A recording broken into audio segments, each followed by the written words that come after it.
Wah, Mbak Waluya kaya ngejak putune. Ya ora apa-apa ya, Nduk ya. Engko turu ngene simbah wae wong mbahmu wedok lunga. Ana mbane meger-meger nang kene lunga-lunga nang ndi? Oh iya. Kasih TK to wayahe? Nggih, niki wah anggere kula jak sekolah gurune meh ngeterke pipis terus niki wis ora.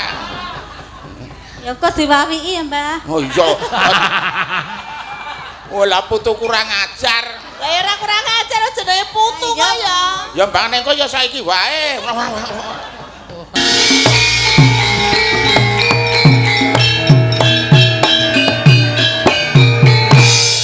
Kabar ingkang kula tampi wonten ing adegan gara-gara menika wonten rencangipun inggih menika Mbah Waluya. Walah, aku kelingan jaman ditimbali sepisan ana ing pulutan ngene lumantar Mbah Waluya. Jaman semono Mbah Waluya isih enom kae rawuh ning omahku ya elek tetepan. Wis nyuwun pangapura mboten dados menapa. Ya karo ngundang Kang Gareng karo Bagong dikancani Mbah Waluya ingkang dawuh Pak Haji Tombina. Mbah Waluya ora dikeparangake nderek wonten ing Limbukan nanging dipun keparengaken minggah wonten ing Goro-Goro. Matur sembah nuwun Mbah Waluya. Mengko tak undange nek sawise aku ngundang Gareng karo Bagong kancani Mbah Waluya mesti gayeng dasare suwe ora ketemu Mbah Waluya. Wis pirang-pirang tratak ora ana bintang tamune, mulai saiki iso kangen-kangenan karo Mbah Waluya. Kedep tesma aku nyawang selendang biru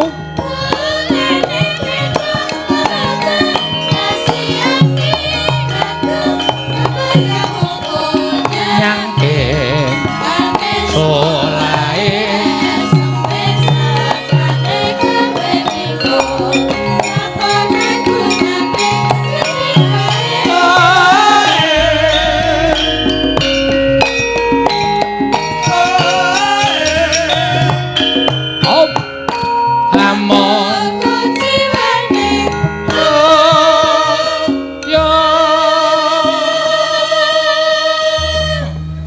lagi iki lho ana bintang tamu kokon ngenteni jam 2. Ya iso ora apa-apa karang sing dawuh sing paring dana Prabeya.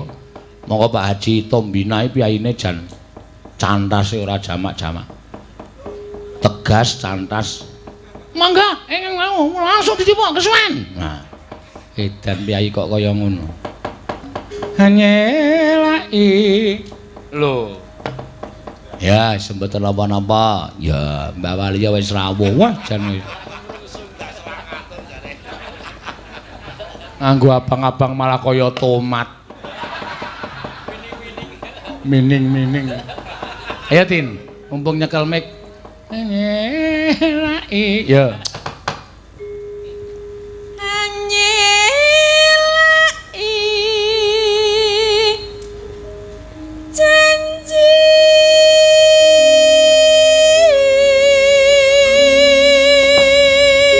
Selendang biru, Selendang biru, selendang biru, selendang biru, amonge nai hati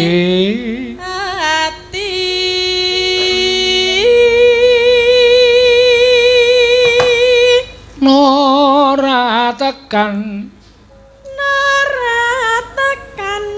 batin setiamu selendang biru. Ya, monggo. Tetap ana. Tetap Srepak, Mas. Janjimu selendang biru. Oh.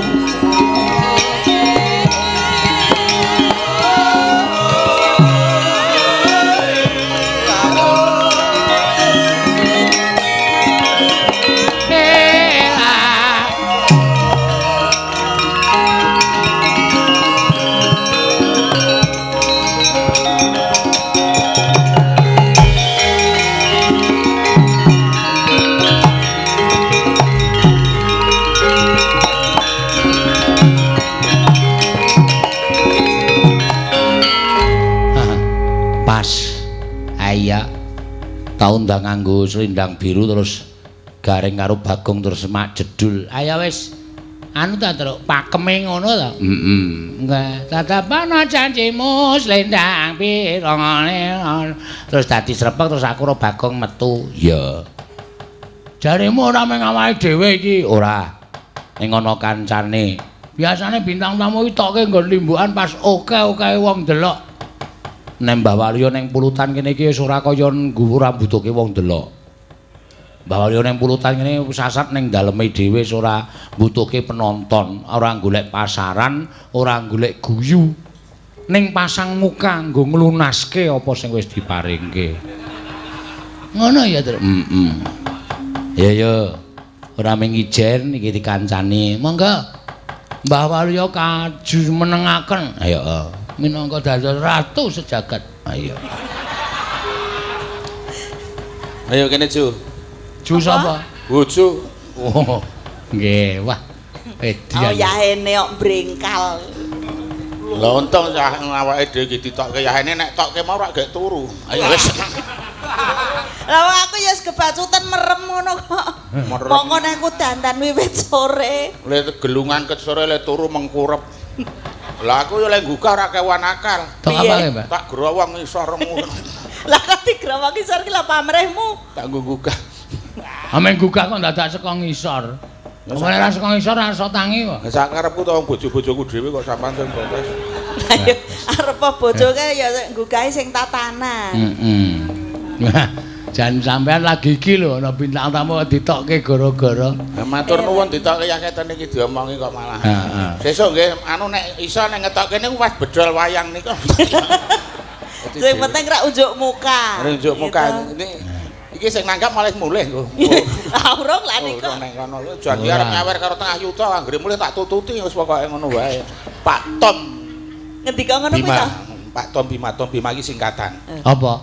Tom iki kan bakul omah. Oh. Tom iki tuku T. O iki omah. Oh, dadi Omen iso kepenak uripmu Bima ben anak putumu iso mulya. Tuku omah nang ngene Pak Tom Bima lho. Weh. ngono kuwi. Aku ya wis tuku. Sampeyan wis tuku? Ukurane? Ora nganggo ukuran kok aku tuku ki. Lho, nek jenenge rumah kan Omah ki ana tipene lho, Mbak, tipe 21 ngono kae. Umume nek kados bojo kula niku wangune omah sing ukuran pinten, Mbak? Wah, nek niku ya kudu sing magrong-magrong kok ya. Oh, tak rani sing cilik. Omah ning ngandenge Pak Tom sing tak tuku, ndure wis diaspal ngisore dicor. Jembatan ta? Iya malah nek ngopo-ngopo ora ngalih. Aja sembrono lho awake dhewe tekan kene iki sing nimbali ya Pak Tom. Pak Tom iki pancen top tenan. Ayo. Biyayine ya lomo nyah-nyah. Ya nyah-nyah wong nyatane saiki ya gratis tenan kok. Ayo, Mongko tanggal 26 iki arep umroh ke piyayi 15. Iki Pak Tom iki. Lah nggih Pak Tom niku. Sing paling penting meneh. Pripun? Sok rasul pulutan ya wayange ngene iki gratis ora bayar. Sing dibayar ming iki karo awake dhewe, liyane ora. Iki sapa? Oh, nggih. Termasuk aku berarti. Lah nggih, lek ngeten kok sampean barang nek sampean iblis ya ora anu. Kayak tanggal 9. Tanggal 9 ki piknike wong sak plumbon ngono kuwi gawa ning Sunda. Mongko ya tanggap kecampur sari. Tanggap kecampur sari, ora baen-baen campur sarine. Sapa? Waluya. Kate kaya tak arane iki Didi Kempot apa sapa ngono. Didi Kempot Waluya dumokke. Lho wis pengalaman aku karo Didi Kempot. Lho, Didi Lah Kempot. sampeyan ki wis tuwa lho. Mbah Waluya iki kondange ya adine Didi Kempot kok. Terus Didi sapa? Didi Kempit. Ora wae. Sampeyan kok ngono ya. Didi Kempot rong taun ning pulutan, aku wis taun ning pulutan. Lah nyang omahmu kene kok. Iya. Nah, pengalaman aku berarti. Nggih. Ning ya pinter kono. Wah, nggih. Ki ning sate ngumbuk ki mbangane kruyuk laler ya dioperke mundur. Ya. Wis ra apa. Sate kok. Nyohin kirmah. Ki kok nyemplungke ngetas lho. Lah iya. Oh ya, aja banget-banget to Pakne, sampean iki lah.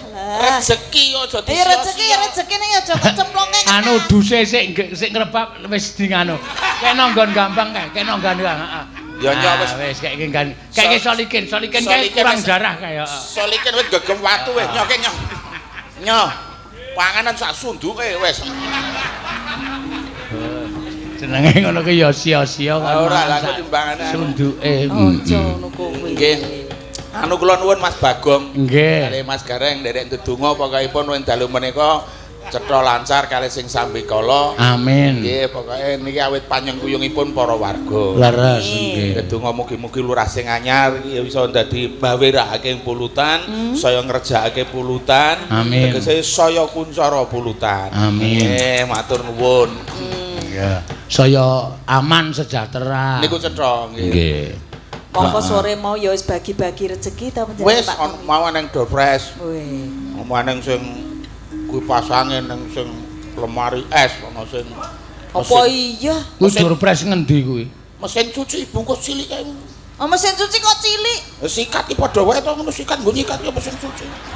Lah mau nak kipas angin ki sing kok ngopo wong ora eneng ngene wae. Kepet ya kipas angin apa kepet yo lawuh padha wae. Nih ora matur nuwun Pak Tom tenan. Piyayine lomo-moh aku kenal sepisanan iki gumun kok. Kok gumun pripun? Amit suarane ora pati gedhe karo Piyai Kakung iki. Nggih. Piye? Jenengmu sapa wae? Kok jenengmu sapa wae iki piye aku. Kowe campur sari nggon aku ya wae. Nggih Pak. Kayak piro? Nggih 6 juta Pak. Dasmu kuwi. Ngoten iki. Sampeyan ya gedumuran kok ya lek kaya rega. Oh biasane gor 2,5 kok 6 yuta. Lah karepku ya wong sugih to aku. Ya arep wong sugih ka ya sing murwat wae. Aku batin paling dinyang 5,5. Oh. Nggih piye? Hei, ancang-ancang sik ngregani dhuwur men dinyang ku ora patek tekor. Iya, anu 6 juta aku. Dasmu kuwi. Nek gelem angkat ya karo tengah. Waduh aku ya.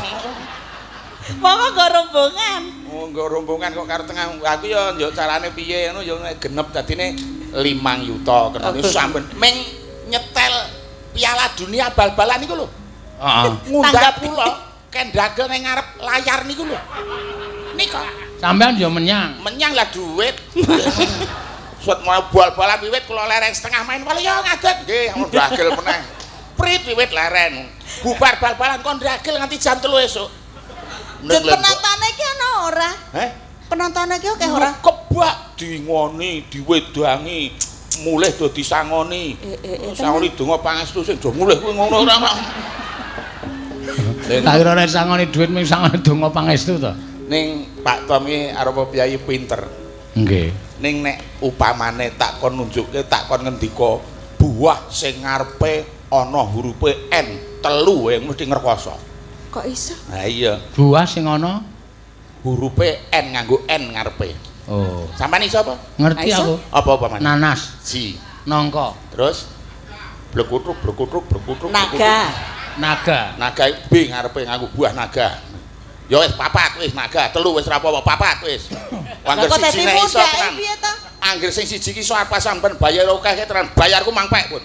Pun tenan. Siji. Yakin? Yakin. Oh, Apa? nangka, Si. nanas, Heeh. naga. Terus plendrung. Heeh. Iki wektune iki pirang menit sampean Ah, cek sak wektu? karepe sewengi ra apa-apa wis, yo.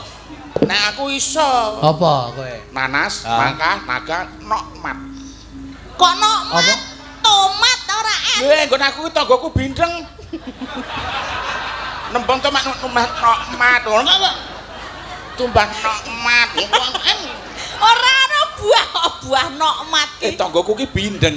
Lah ya Kusike, tetep jenenge ya tomat to. kusike ki ora ana hubungane karo bindeng barang. Ya sak karepku wong aku krungune ya nokmat. Oh, berarti papat aku ya ngono kok lha sampean ya ora cerdas kok. Oh, alah dapusi ro dagelan aku. Sekarang le payu ki mergo ngapusi lah nek ora ya. Pak Tom ya mung tok apusi nokmat ngono kuwi ya metu karo tengah. Sir ku arep tak jak totoan malah sampean wis bedhek sik ya wis. Liyane Pak Tom ki monggo. Nggih. Piyayine lomone Ah, nggih. garwane ki piyayi Padang. Wah, jos nek Luar kene ngomong Jawa. Jawa dong, dadine aku ora wani ngrasani. Oh, nek Kayak- piyayine arep ngendika rekoso. Aku tuku sepisanan wah Pak Tom. Apa Mang? Kopiahe enggal. Ya nyo nek arep. Kopiah. Duncal. Kopiah paringke. Wah Pak, jakete anyar. Ya nyo nek arep. Aku Diparingke sing nek. ana ngono metu bojone, wah bojone ayu Pak Tom. Kebiyen. Ngono jarene ngono. Kok ra nyoh ngono aku. Arep tok jaluk no apa ya? Awake dhewe metu bareng karo sing mlenyekin. Lah kok bareng karo sing mlenyek. Jenang. Wah, lha iki perlu direngak-rengake jenenge iki. Nggih. Tur Iki saka ibu-ibu pemasak wis nyuwun lagu kok. Oh nggih. Mula ya terus dimasakke. Napa? Ning nggo ki apike kari dhewe nek liwung ki ibu-ibu masak nyuwun lagu liwung. Oh ngoten. Nggih, Mau arep joget. Mengke diaturake. Ya. Kowe metu karo nggawa apa sing masak iku lewung kabeh. Nggih. Sakmenika Mbak Suhin rumiyin monggo. Nggih. Renggang-renggang menapa kagem jampi saya. Oh, yo monggo. Jeneng kula. Oh ya sing mlenyek-mlenyek Iki lho. Kelali aja lali. mulane aja turu sira-sira yang suaramu ki ora. Iki dadi ra. Ali ali niki sule kula. Neno. Aja dianggep sepele.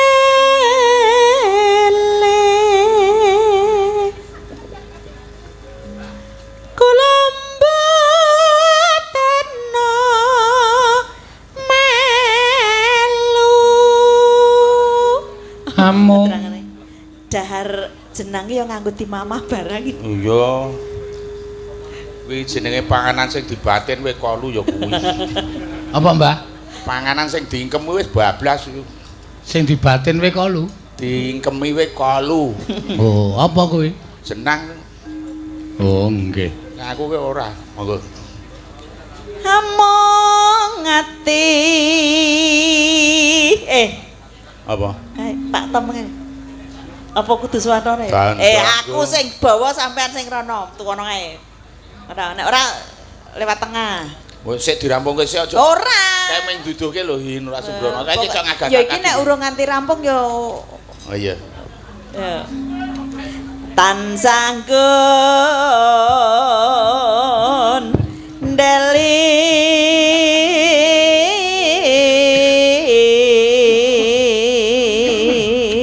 nok mate arep golek duit.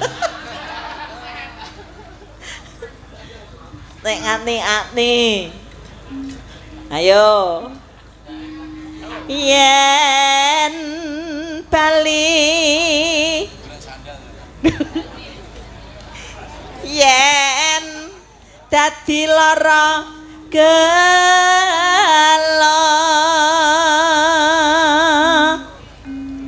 sederinten dalu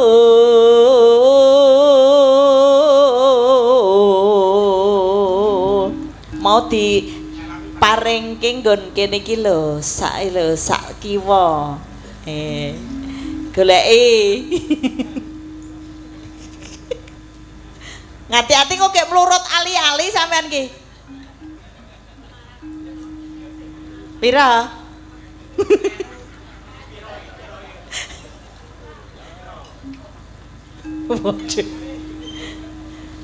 aja gelem diapusi Pak nih kon merem pripun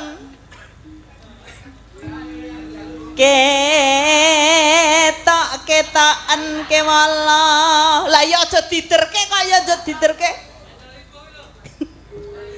nganti anti besok kapan bakal bali Yen bali bejo kula wah jan lumayan nokmat pira Arep ali-ali iki tekan pira iki Pak arep dinehke aku 500 ning ditegur kari 300 sik ndek utang 200 ya Pak Tom karo aku. Kadene apa paring malah utang piye to? Ya saring 500 sing duduh kok sing nehke aku 300 kan iki.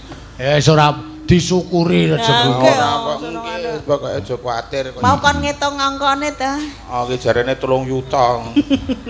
Sampeyan ki campur rentenir apa kepiye aku nono guru ngenai 300 dadae. Ngagem ali-aliku pamrih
jarene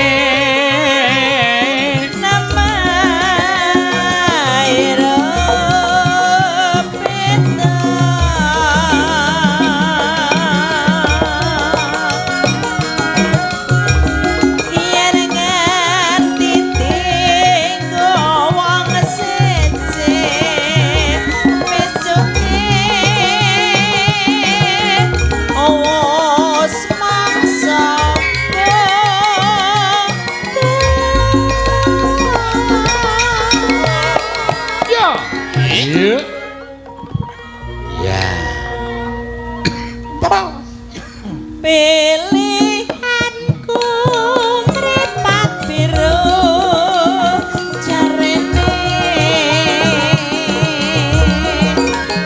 Sulastya ingkang warni yen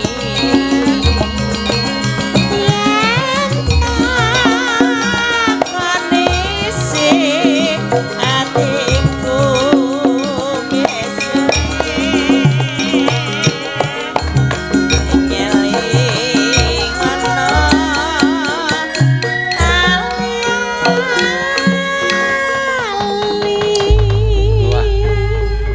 wong ki nek kepama ming sak langgam ali-ali wae 300 ya. Wah kepama pripun wong iki pamundutan anyar. Apa sing digersake? Pak Tom iki Ngersake napa? jula-juli apa ya. Oh lha iki dipinangkane abot lho 300 iki. Sampeyan nek buruh duduk iki sesasi nutuk kuwi. Ya ora buruh duduk ya dadi direktur apa-apa. Wah, jula-juli ra apa-apa, Pak, dipinangkani, Pak. Jula-juli sampean iki luar kepala kok. Heeh, wis ora usah dadak mikir wis beres pokoke. Luar kepala nyat mawut-mawut malah. Tegese iki nglothok. Wis ngelothok wis ora usah dadak mikir. Ya, ya. Jula-juli Mbah Waluya, pamundutan saka Bapak Aji Tom Bima. Ya. Monggo. Semono kuwi. Eno. Ha. Ya. Nggih, nun sewu Pak Tom niki jula-juli niki sinambi guyon mawon. Engko nek sing becik ya dadi pethik, nek sing ala sing kirana, nek sing ana sing lucu ya tulung do guyu, nek ora guyu berarti lara untu ngono. Wong guyu kok dikon. Men. Aku wis tau kok ndragel rapayune penonton tak bayari 1000 tak kon do guyu. Tenane. Ayo do guyu aku. 1000 ketok apa? Barang wis rampung tak tariki meneh. Lah kowe memang masem aku tak tariki meneh. Ming mesem ya 100 ya. Nggih. Mangga. Ya. Wetenku senep kok kakehan rujak, lawang diinep kok ditrombol luwak. Ya luwake nek kene.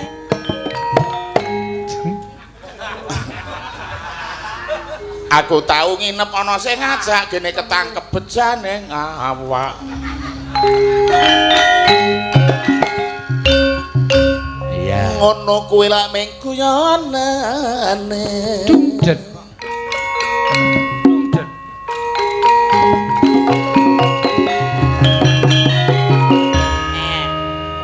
Ya. Bola-bali tak kandhake wong iki pitutur kanggo cah nom-nom men aja do lali. Nggih. Bal-balan kok menang siji ketimbang dolan. Ayo do ngaji.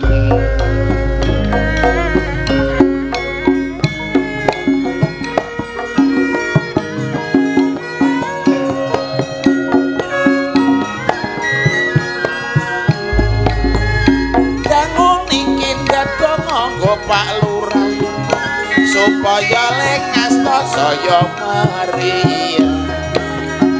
Pulutan dadi kamaripan dinggo bangun dalan uga omah-omah meneh tak jaluk kudu rukun ora perlu padha gaton lurah kuwi pirang-pirang taun tak jaluk nyambut gawe sing teguh pancen sampean dadi lurah perintah rakyat luruh juga terharu karo masyarakat mesti kudu ramah nek iso ngono kuwi desane gemah ripah ayo eling dulur kabeh marang pangeran nyawa moga dua bondo donya iku ngono mung titipan derajat pangkat panguwasa iku mung sampiran dadi wong urip aja pelit pikir ngeling ana donya paribasan mampir sok nek mati mobil anyar apik ra iso mikir ana kono ra disediani tempate parkir bengi iki lak yo wayangan sing sepisan kanggo hiburan sing pindho yo kena kanggo tuntunan sing baku nguri-uri kabudayan gedonga marang ngersane Gusti muga tansah pinaringan slamet uga basuki kabeh warga sing tindak mriki tak dongake kabeh padha lancar rezeki iki desa Pulutan sing digadang Pak Lurah sing kanan nyambut gawe ora bengi ora awan supaya rakyate bisa kecukupi ya desane sansaya tentrem kiwa tengen kahanane mesti ayem guyu kerja bakti karo mesem kabeh warga masyarakat lurahe anyar dadi marem ayo kabeh kanca padha ndedonga marang ngersane Gusti Kang Maha Kuwasa muga tansah pinaringan bagya mulya rumentahe kabeh para keluarga kabeh mau tumuju marang masyarakat ming ndedonga-ndedonga isine mbok anu Mas Bagong tak urutke saka ngarep tekan mburi kok rungono sing nyenggol Pak Tom Bima sing bayar 300 e tok liwati oh iya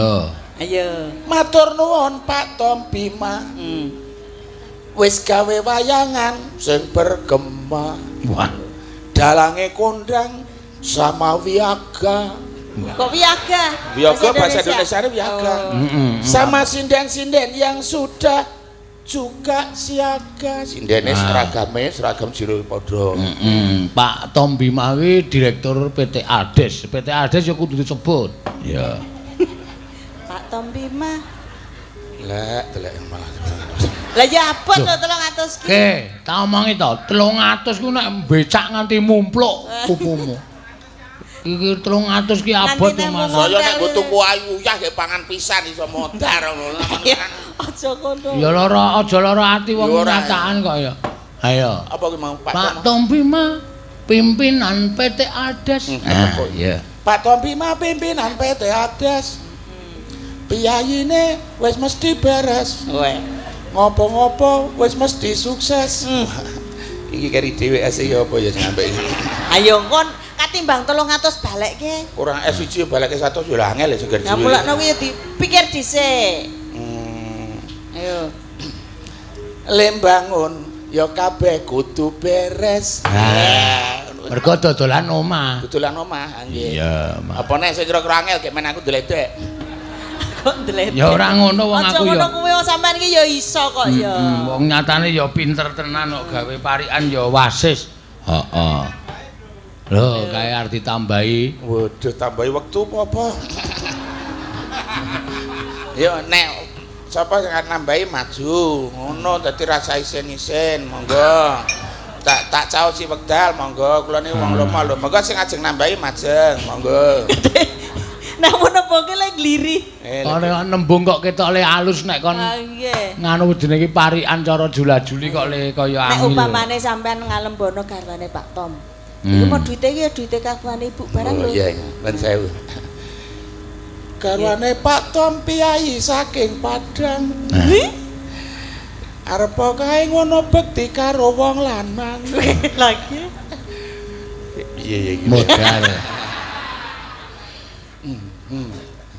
Piyayine bening Padang Jinglang. Kayak bening pasoriane. Ayu. Ayu Padang Jinglang.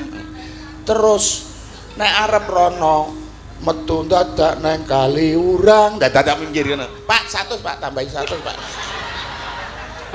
Oh Mbak Yu ku to. Ayo. Nggih. Wah. Sesuk kok jupuk ning omahe. Omahe mong Sik sapa kae mau Mbak Yune. Mbak Yune. Mbak Yune niki kok nggih. 100 niling jupuk kan ning Delanggu lah, ragate 300 ora padha wae. Mbak Yumu to? Nggih. Kalau kae lho. Oh. Wah, mbok tulung sing ning ngarepan iki lha aku anu. Lah iya kok ngomong arep dikeki kok ya dadak ngono lho. Ndi to, aku nggo sopir. Nganggo genter. Tulung pir jupukno. Sopire barang dikon. Ora weruh ya kon jajake bakmi kae nek mulih kok padake. Nggih. Nggih, mboten apa-apa. Matur sembah nuwun karo Pak Tom Bima. Matur sembah nuwun Pak Tom Bima, pokoke tanggal 9 ning Sunda awake dhewe. Sampeyan sesuk gilirane arep rai haji. Campur sari nganggo bintang tamu ora? Lho campur sari ini bintang tamune sisan kok. Oh iya. Dadi tuku ndrok sak kuningane pokoke. Maksudku nek biasane aku mayangi bintang tamune sampean kok campur sarine ora ngundang dalang nggo bintang tamu ngono. Nah monggo nek kersa 75. Monggo pun. 75 apa? Lah iki rak 50. Nek kono 75 yuta. Tenane. Ah iya. Ning karo Nawu Segara. Nawu Segara nggo mblebeke kowe. Nesu terusan. Ha iya. Oh, 75 karo Nawu Segara mongko nggo bathok ayo. So 70 taune rasat. Ya. Ayo genti saiki sing maju sinden. Ya, Mbak Ria monggo. Ya, diaturke. Di sing Mbak Ria. Wah, iki ta. Wah, la iki. Ditulungi. Iki jenenge disingkirke. Engko ndak dilangkai dadi kecut. Ya ora kok. Omeng dilangkai ya dadi kecut iki cara ngendi ora. Lha engko nek anu apa jenenge suwe ling langkai kan ya sayup. Nek jeneng langkai iki ora suwe no. Ditulungi ora kok ora njaluk tulung simbah to, Nduk? Mboten. Ora sah ora. Monggo aku seneng tetulung jane. Jenengan pun sepuh kok. Wah, apa kowe kepengin ora nganti tua apa kepiye? Lah pripun?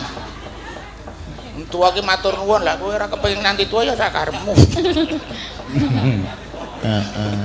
Iya. Jenengmu sapa? Ria, Mbak. Omahmu ngendi, Nduk Cahyu? Saking Bayat. Hah? Bayat. Bayat. Oh, sing terkenal tekone kae yo. Kok teko? Oh, teko kendel. Grabah ya padha wae. Grabah. Wah, jan balasan. Bayat Kula Klaten. nek mboten ngeten niki kula dol kembang. Oh, kembang apa? Kembang niku le boreh. Paseban niku le ten makam Sunan Pandanaran. Nggih. Takono no. Pripun? Arep tuku ora? Ha tumbas mboten, Mbak? Ora enak wae aku ora kembang. Wah, melas saka Bayat, mulane bokonge kok kendil. Oh, nek kowe ngak-ingu ki mongko arek goleki bokong to. Wong tuwa kok mripate tekan ndi-ndi. Nek bayi ya ora iso ngarani bokong ngono ya tuwa ku sing iso kok sampean kasanu ya kaya ngono. Iso ngelokke bokonge kok kendil. Gur kaya lho nek. Nek bojomu bokonge kaya apa kae? Endi? Mara nggon aku kaya apa? Nya, cilik ana. Bokonge gur kaya kendi. Lah kok kendi cilik. Cilik ngono. Wah, jan kene Nduk Cahyu wah. Iya. Wis di bojo urung? Lah napa? Gur takon. Oh. Nek takon ki sekolahe nang ndi no, ora kok perkara bojo. Ora tak jujuk wae timbangane kesuwen. Lah nek upamane urung yo arep ngopo? Lah ya gek golek kok le maneh kowe iki. Anggap yo aku arep ngrabeni iki, Pak. Lah piye? Iya. Ah. Rindrik asu sok imawa. Ridesaan sok imawa. Ya, nembang apa Mbak Ria? Ngaturaken ya. Apa? Nggih, mau enten pamundutan dadi ati wau. Oh nggih. Oh iya, hati-hati. Ana dadi-ati diaturake. Mangga Mana? dibawani. Heeh. Rada maju ya, Nduk. Nah, Nek Ria maju sing kiper sapa? Napa nek kaya bal-balan. Jenengan mriki ampun nang mburiku. Ora apa-apa, aku kira Kok nyawang bokongku wae. Ah, kuwi arep nyawang kendhil kuwi. Ngari aku nang kene iki lho. Aku ki nek jejer wong sing kepiye ngono ki aku ki polah wae lha ora santeng ya aku mbuh gumun aku. Wong kowe ki ora ngopo-ngopo ki sapa lagi sing polah apane? Mbuh ki aku ki coba nek jejer suhin ngono ukur meneng wae aku. Ning anggere jajan seredan ku wis kudu abikan mbuh mas aku. Sing kedapi kan apa? Lah ya awak mosok kuping wae wis. Nek jenenge tuwa-tuwa kakean polah ya ngono kuwi no. Men lah dek cilik ora iso polah wong digedhong. Gegarane wong ngremi. Modale wong arep bebojoan. Wah, iki diartekke ngono kuwi seneng. Men cetha. Men penonton ki padha prisa. Soale Bu Tom ya saka Padang kan nek ora dijelaske. Ya, kalau ndak dijelaskan ini kan apa itu lagu? Ya Bu Tom ya. Nah niku mun pertanyaan modalnya orang yang mau berumah tangga. Pertanyaane sampean niku wis bener lah wingi ana omah-omah kok digarani ngono. Ora. Ora to. Kami wong akon. Dadi wong arep dibojo ki sing penting duwe garan. Garan tegese gawean. Heeh. Tutu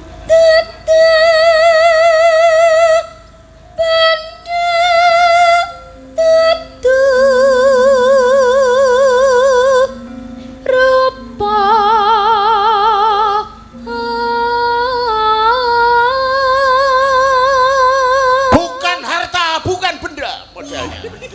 Loh, kok aku iki ngartekke banter kleru. Apa? Dudu bondo, dudu rupa bukan harta, bukan rupa, wajah.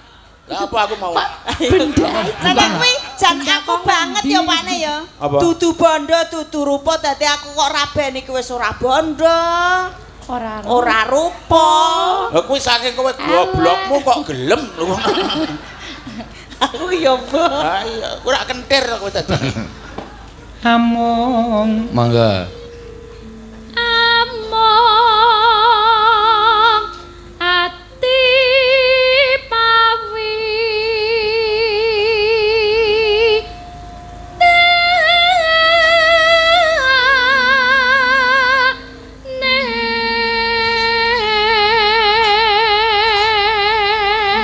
Ora bondo, ora rupa, ora masalah. Nek suhin yo ora ngono ya. Apa ya? Ora ngomong ati. Ngomong peksi pawitane. Lha ku ngatek. Oh, berarti sampean biyen dodol manuk. Ha iya. Manuke napa? Nggih, Mas Bagong bisa niku. Nggih. Nggih ta. Enten pasar niku walah tak eling-eling. Apa?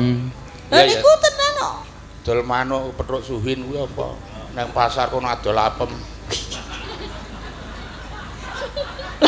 Sampeyan yo manuke yo sluthah. Aku sik kok hubungane dodol manuk karo dodol apem kok iso gathuk dadi bojo ki piye sebabe? Manuk pileren lho niku tenan. Pileren ya mergo notol apemmu sing wis seminggu ora. Dasare manuke yo sing sluthah, ngerti aku kok ditotol. Apem kudune kira yo jawut. Terminal kan ning Jawa teneng ya notol apemmu. Apemmu ora ya kuning yo. Wah pinggire ireng. Jamur. Manukku bar notol kuwi seminggu pileren lho nang omah ora. Kok suwene ya tak pek bojo sisan yo tanggung jawab kuwi. Pileren iki yo diopeni saiki dadi gagak. Jenenge. Dhisik manuk kutut kok yo iso malih. Ora, manuk mangan apem kok iso beralih wujud ki model piye? Saking akeh le mangan. Ayo Nduk Cahayu. Suaramu. Pripun? Padha karo pasuryanmu wong ayu. Suaramu halus. Mbok yo ngono ki nek ngalem ki ngalem bojone. Nah, ngalem bojone, ra ngalem wong liya. Bojoku wis ora nang sing kena dialem blas. Lho. Buke niki cantik lho. Oh iya. Cantik apa?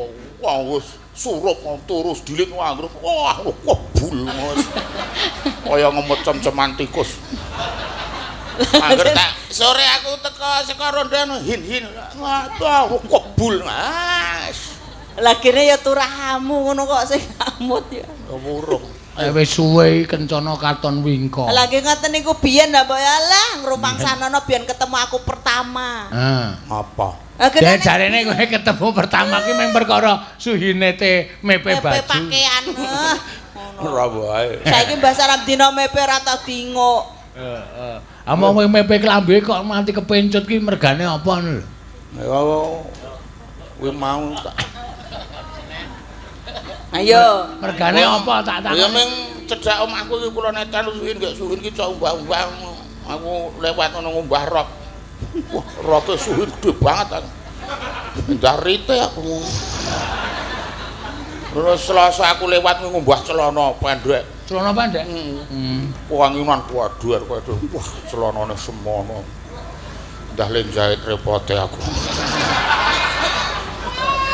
Rebo. Rebo lewat ki kurang ajar kok.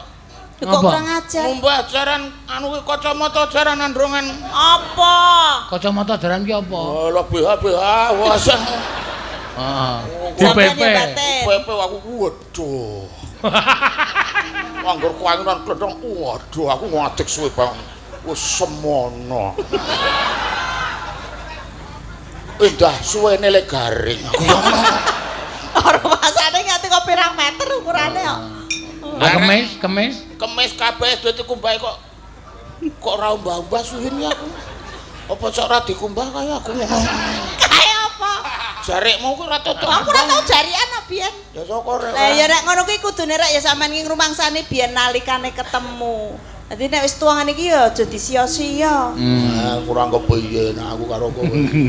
Wong cetha kowe iki tak sayang yo nan.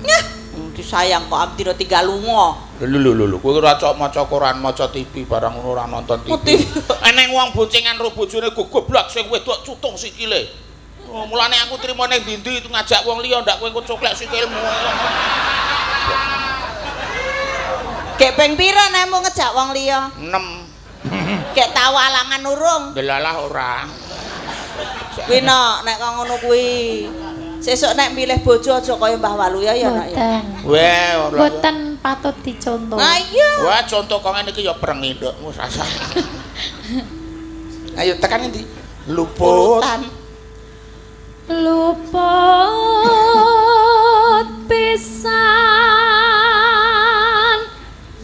kena pisan.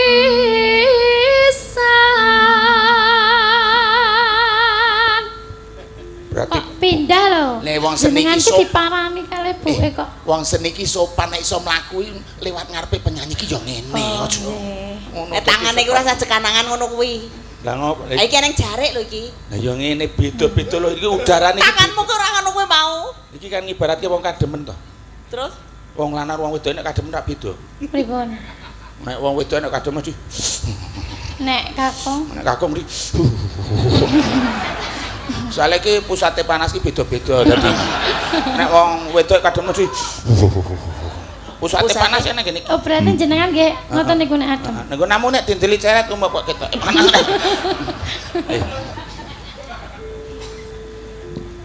Yen gampang luwe gampang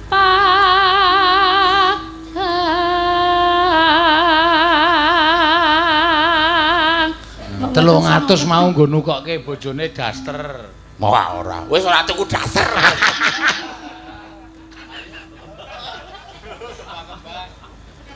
Oh, tahu kewirangan. Numbaske daster kula niku dienggo simbok kula. Oh, tahu kewirangan to, mulane kok ora tuku. Masane iki kula pun mboten tau ditukokke. Wedi nek terjadi meneh apa piye? Nggih. Ceritane piye, Mbak? Tukokke daster disilihke mbokne ya ora omong-omong aku.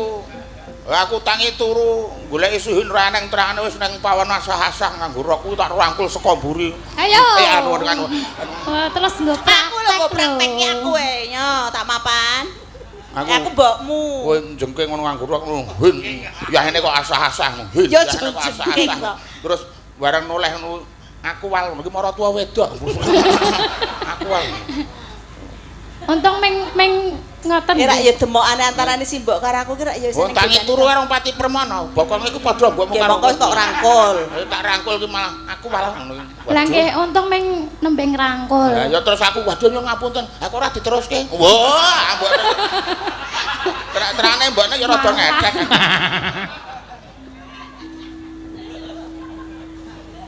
Iya. Yen angel. Angel ya rasa garap. Eneng terusane ya. Angel ka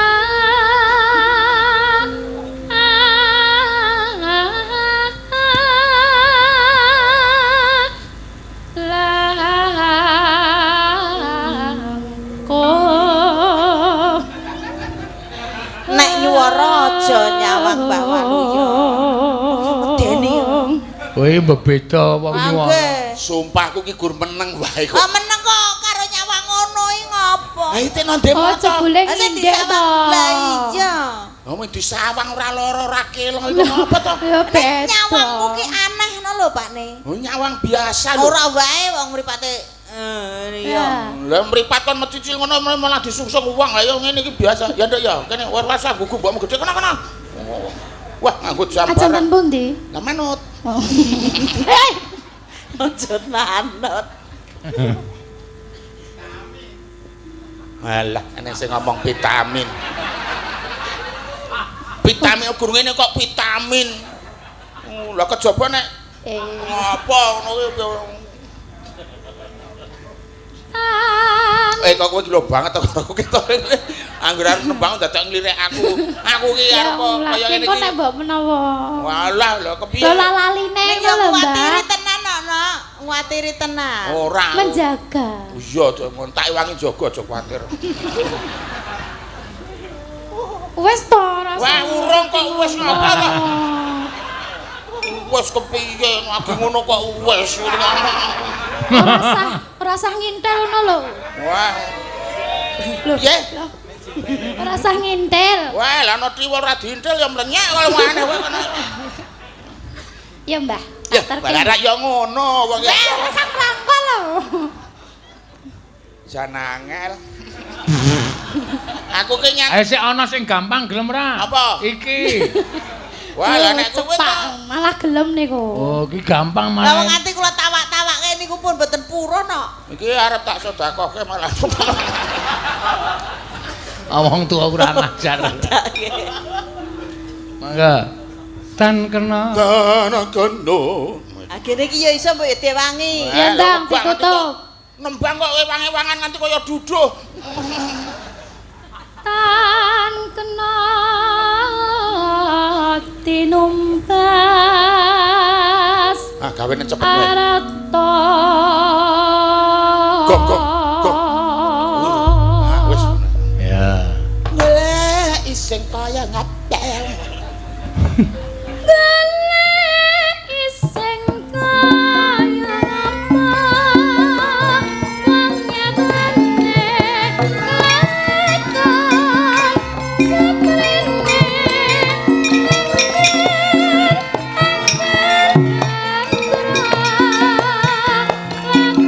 seprene malah bangun tresna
Monggo.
dintekke le.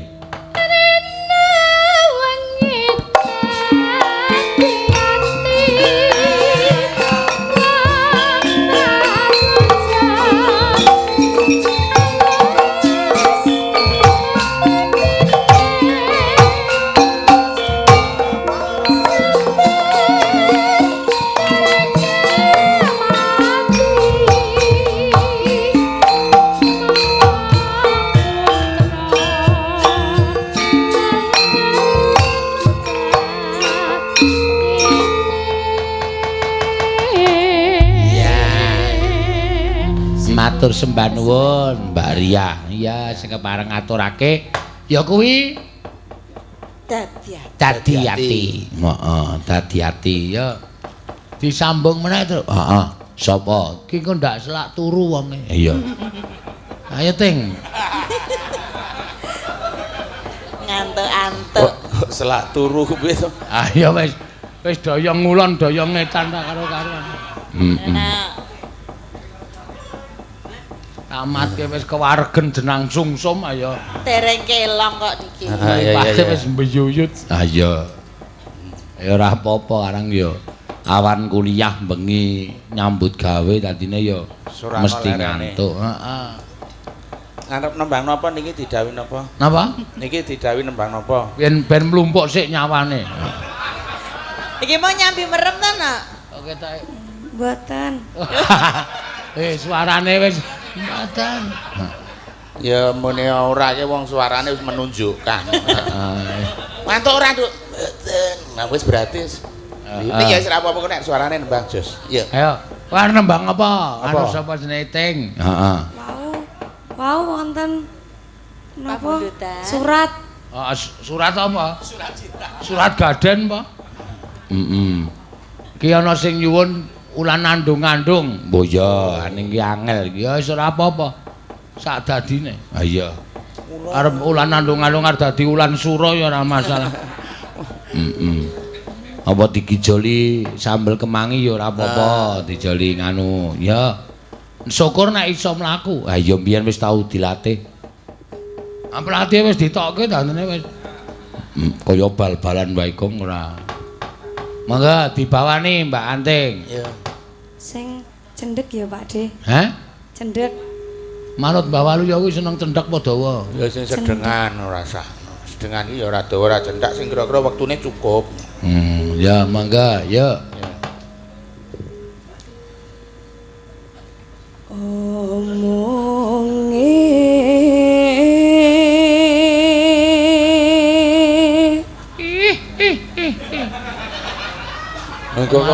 Malah medeni to bawamu malah. Omonge, ya terus. Angger tak wangsuli sing ngomong sapa ngono mamah.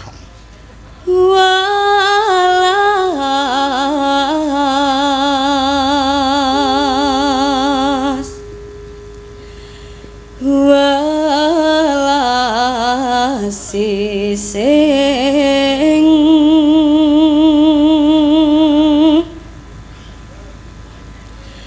ono watese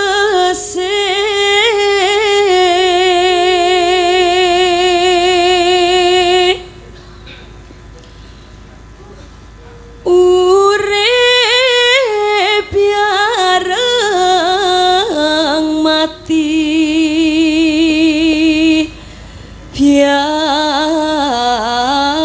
bareng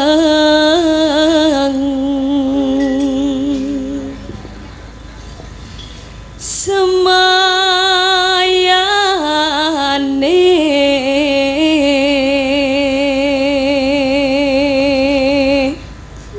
Isinden nantang ya ngono kuwi. Ora ya. Ora usah kok imbang iki lha sampeyan ndut malang kerek ngono piye? Nembang ngono nyanyi kaya piket ngono. Buru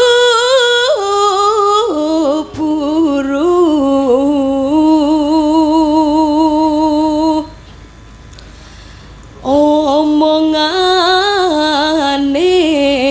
karya Karya Sentono.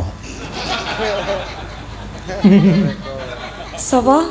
Karya Sentono malah karya. Karya Sentono iki apa? Aku cilik. Maning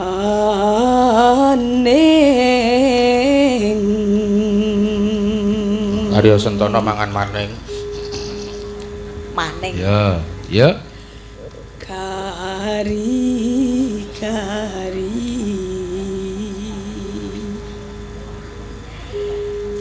riko luput. Tak kira nek saya medun saya ora tekan kari.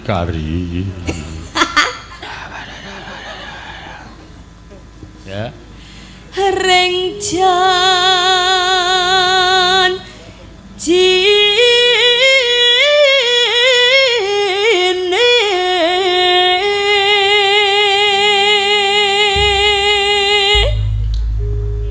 mangga. Ayo.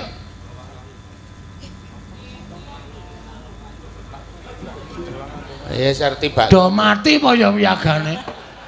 Ora kaya ya Kang. Ancang-ancang sih kaya Gong. Ayo sambel kemang kena, ulan ngaduk kena, grajakan kena, milih salah siji. Ya, mangga ya.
Wah, ra krasa ya aku. Ana mandeke nang tengah kok. Hah? Mandeke nang tengah dadi ngadang-adangi motor liyane. Aku saya tua kok mbalem rampung kok ora krasa ya. Ya ora apa-apa karang. Heeh. Awas nek tiba, sampean ki aja rono kuwi. Ngopo? Engko ndek jeglok lho. Tiba. Wis rasa kuwatir to Mbak Suwi, semono ki nek tiba rak ya ketok mengko. Lah ning senengane oh. Engko nek tiba dijupuk dikumbah rasa sing. Ah ngumbah semono kuwi suwe banget ya, Tru. Iya. Ya. Ki sing pamundutan saka ibu-ibu juru masak, Mbak. Nggih, niku wae rencana dak kersa munggah panggung mriki. Wah, gayeng Mas. Monggo Bu, tindak mriki Bu. Lewong. Iya. Sing masak nggawa irus, nggawa sodel, nggawa erok ora apa-apa munggah. Yo. Heeh, apik iki ya penggemar. Heeh, penggemar lagu Liwung. Iya. Wah, Lewong itu. Mriki Sing nyekar sapa? Sing nyekar ya.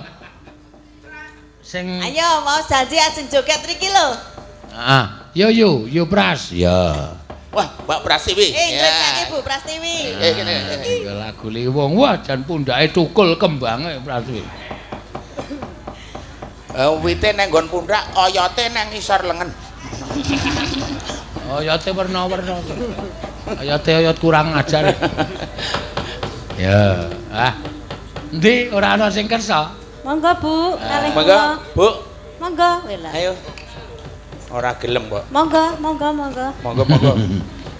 Tawak-tawake. Ya. Ya. Liwung diaturake. Monggo Bu Prastiwi karo Mbah Waluya men. Jarike dibenake sik kok ndak kepidak, malah Liwung kabeh kok ndak kepidak jarike kok ayo. Lah ngopo mergane? Ayo bingung to wong arep benake piye ngono malah dadi. Ya. Wah, Mbah Waluya kaya ngejak putune. Ya ora apa-apa ya Nduk ya. Engko turu ngene simbah wae wong mbahmu wedok lunga. Ana mbane meger-meger nang kene lunga-lunga nang ndi? Oh iya. Kasih TK to wayahe? Nggih, niki wah anggere kula jak sekolah gurune ngeterke pipis terus niki wis ora. Ya kok diwawiki ya, Mbah. Oh iya. Ola putu kurang ajar. Lah ora kurang ajar jenenge putu kok ya. Ya mbane kok ya saiki wae. Kok njur ngiwut wong ora ngapa-ngapa kon mawiki. Ya, mangga. Liwong mangga, yuk.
Rasa ndungkluk-ndungkluk ning ngarepku ngono kuwi. Lah ngopo? Engko gelungamu copot ngono.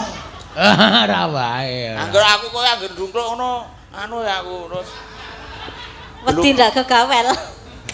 Oh, walu ya, karo putune ora pareng. Lah mulane tak ulang sing apik, aja ndungkluk-ndungkluk ya, Nduk ya. Ini tak benake walah mlotrok kabeh.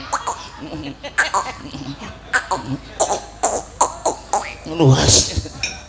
Seneng banget walu ya nek kon benake. Nah, aku pancen tukang sambatan kok. Ya, mangga. Sabtu panika.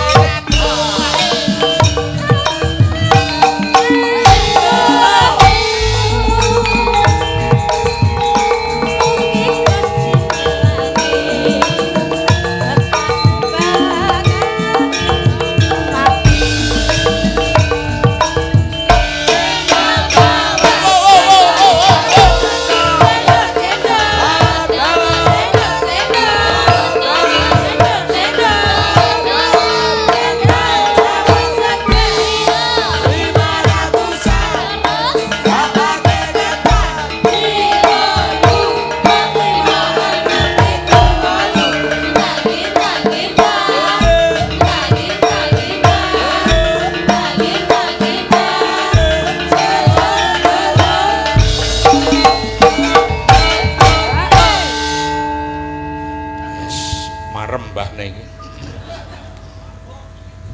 Nggih, Mbak. Aduh, nggih, Pak, matur nuwun. Kula mriku napa jenengan mriki? Kurang ajar kowe karo Pak Tom kok. Engko dijukuk engko nek bar lagu. Mboten wonten sing ngeterke nek. Oh, nggih. Nggih. Oh, tulung Mas. Matur nuwun nggih, Pak Tom. Nggih, awit paringipun rejeki. Ampun kados niki. Lah ngopo? Karo aku util banget iki. Matur nuwun. Piro diitung? Wis ora usah njaluk Mas. Ora, aku mengarep madhakke. 300. Lah berarti sik utang 400, 200, aku 200. Kono mono ora? Ora ono. Ora ono. Kok ibuku cetil.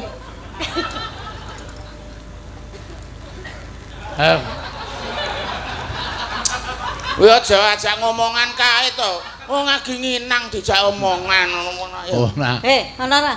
Dul, ono ora? Ora ono. Aku kuwi Duit kowe padhaku.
Karo mripate kaya tari Bali kok ditok-tok.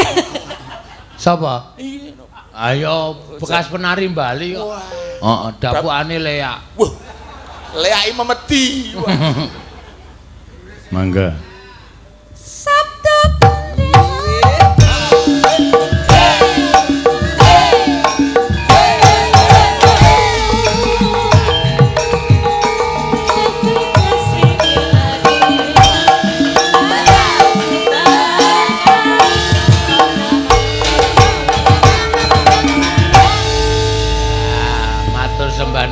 Wah, putuku le joget trampil tenan.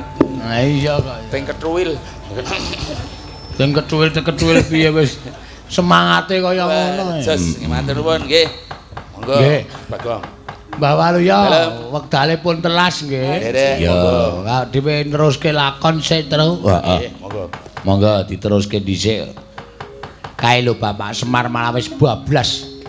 Kok ketoke kok protelon menggok ngetan ki dalan menuju Pringgondani terus. Ah iya iya. Wis disowani wae aduh ngetuti karo Bapak Semar. Ayo. Janeng nyaning talaka katilanget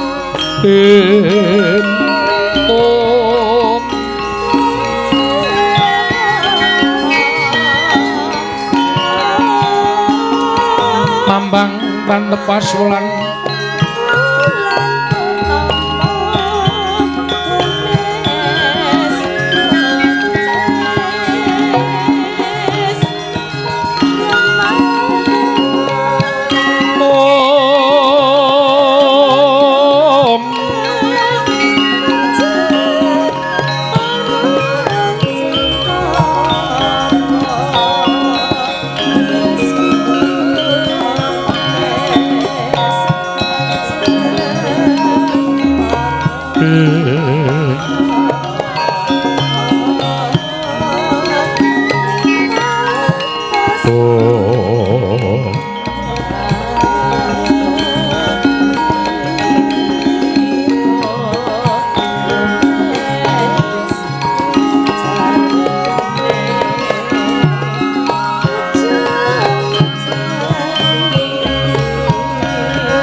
langening kalanggawan gelar pandhan muncara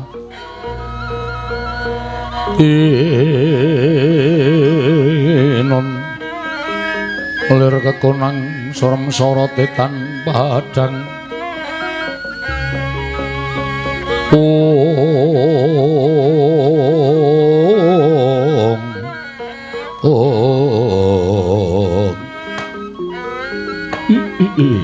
ya jagat pangestu karo wayah tura jagat kula Werkudara Majapati kakekku ana dawuh mapa wancing wis katetepake wektu ing nalika semana wis dadi pirembuganing para sepuh saka pitunganing Poneyanging Wirata wis nekani nggih saking para raja Nerpati kang padha anjenengi lenggah ana negara Pringgondani wigati ning karsa tanara liyan kejaba mung nggone kepengin mahargya sarta anekseni ya kuwi jumenengan ana ning negara Pringgondani nanging sababe apa la kok dadi tekan wakyaning mangsa kala wis katetepake durung ana pawiwahan tata upacara ing lumaku jroning negara Pringgondani. Wiwit ngarep aku wis matur.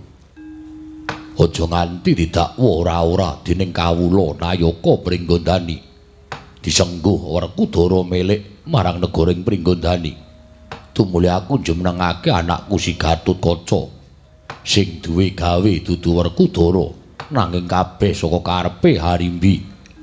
Mula perkara iki aja nanting karo Werkudara nanging dawuh marang Arimbi munggo piye kahanane teka kaya mengkene Arimbi wonten maring dawuh Kanjeng Eyang Marata coba matur marang Yang Wirata sababe apa lah kok dadi durung ana tandha-tandha kawiwitan pawiwahan wisudan negara Pringgondani waleh-waleh menapa estunipun angrantu dhateng suwanipun kadang kula braja inggih menika pun braja Denta nalika semanten ingkang wayah sampun utusan kelawan pun kadang kula Yayi Braja Musti supados amethuk dhateng kadangipun inggih menika pun braja Denta ingkang wigatos sakmangke supados jumenenganing Pringgondani sakmangke sineksen dening sederek-sederek tuwin turasing sawarga Kanjeng Rama Prabu Trembuka Kanjeng Eyang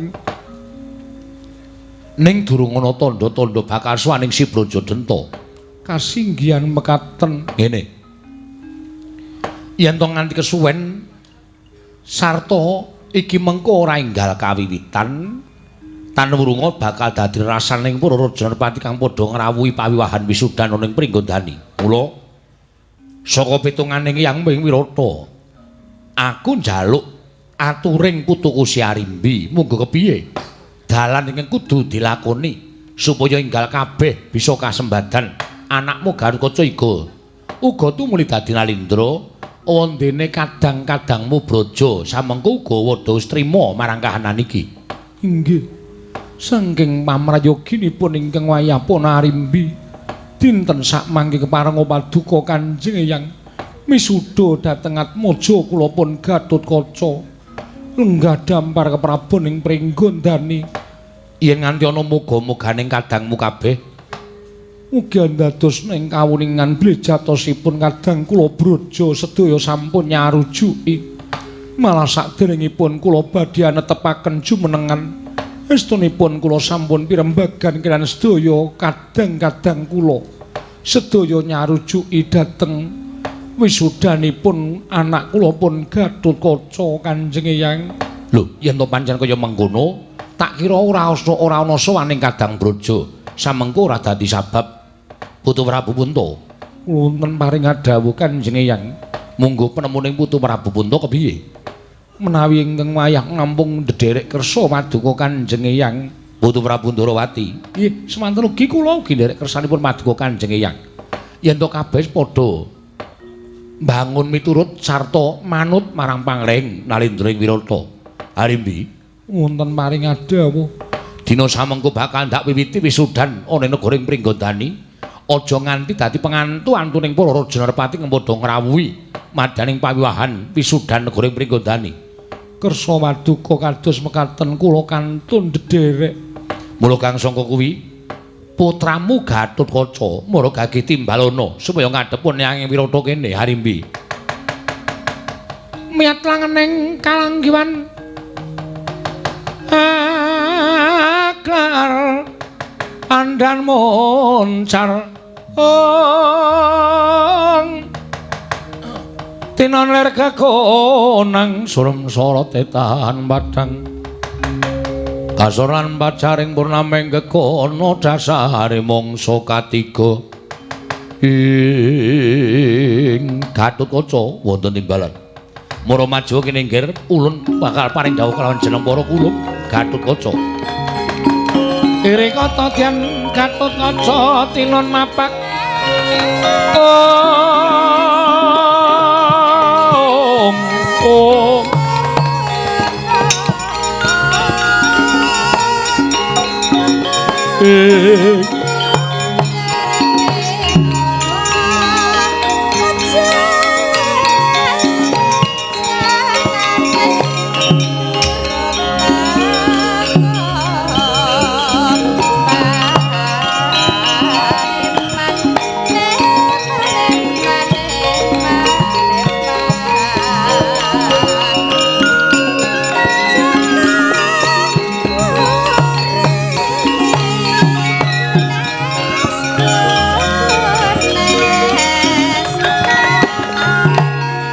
timbalaning dawuh Kanjeng Hyang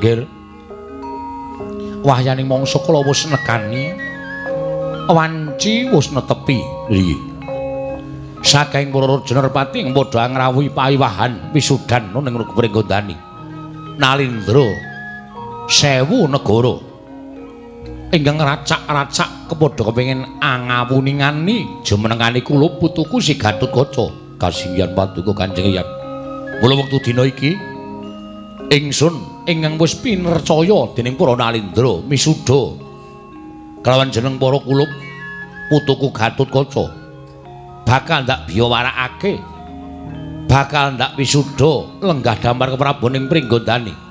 Arimbi wonten timbalaning dawuh Kanjeng Eyang mara Gatotkaca agemana busananing wong atuamu sawarga Prabu Trembuku non ngestaken dawuh paduka Kanjeng Eyang.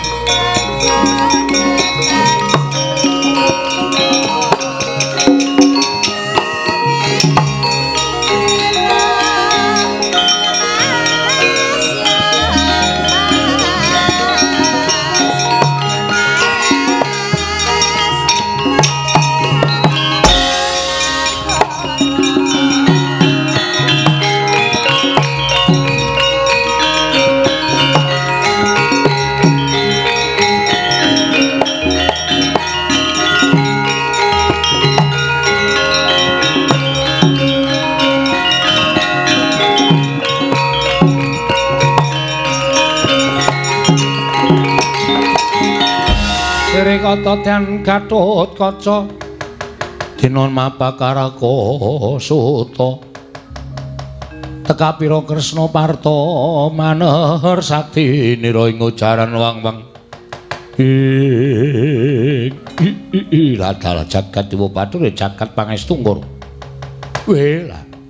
Lah kok jebul barang wis ngagem busana kepraboning Pringgondani ladal pantes murwat lan wujudanmu putu nggih paduka Kanjeng Hyang ingkang wayah nyuwun pangestu ya bakal tak pangestoni Kanjeng Hyang Puntadewa utawi Kanjeng Puntadewa kula nyuwun pangestu iya kula ndak pangestoni Wandarawati kula nyuwun pangestu iya nggih ndak pangestoni kula Gatotkaca Rama Kyai kula nyuwun pangestu wah Gatot ndak pangestoni Kanjeng Paman Madukara kula nyuwun pangestu iya nggih ndak pangestuni muga-muga niring sambi kala ndak biyawarake mring sagung para nalindra ing padha anekseni jumenengan ing Pringgondani para Jerpati mugi andadosna ing kawuningan rikelenggan sak mangke kula Sri Bagindo Maharaja Prabu Matswapati dinten sak mangke sinarira dening wayah kula pun Werkudara menapa dene Arimbi minangka dados turasipun sawarga Prabu Tremboko rikelenggan sak mangke jumenengaken wayah kula pun Gatotkaca jumeneng nalindra wonten negaring Pringgondani ajejuluk Prabu Anom Gatotkaca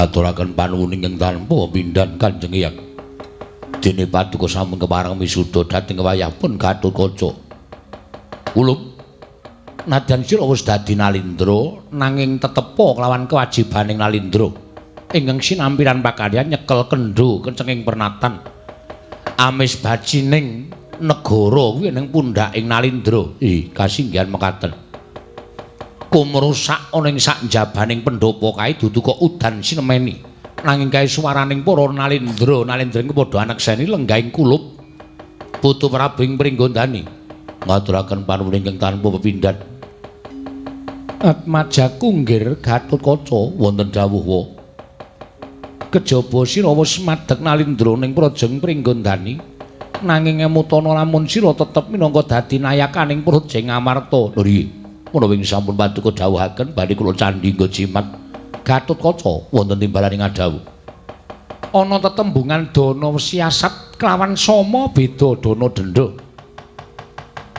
ora perlu akeh-akeh pun wae Ndarawati anggone paring sangu lawan Atmajaku ing Pringgondani nadyan wong liyan kebrayan labuh tumraping negara pinaring ana ganjaran ingkang sakmurwat nanging nadyan to kulit daging kula warga mongko nerak pacak nerajang wawaring praja aja wigih ring-ring paring ana pidendhan ingkang sakmurwat lho iki ngestakaken dawuh wah Gatot wonten timbalan Rama Kyai aja gembelo sirahmu aja gleleng pacakmu kowe dadi ratu ing Pringgondani nanging malah saya abot pakaryanmu lan kewajibanmu merga kejaba kowe dadi satriyaning praja Ngamarta kowe uga dadi nalindra ing Pringgondani ingkang kudu isa gawe ayem gawe tentrem sarta gawe uriping para kawula kebak lawan kabungahan yen nganti nalisir saka angger-anggering kewajiban minangka dadi ratu lan kewajibaning kasatriyan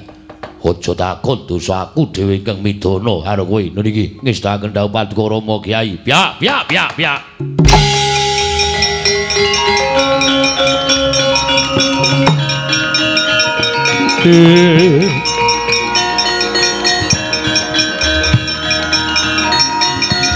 nuwun kan oh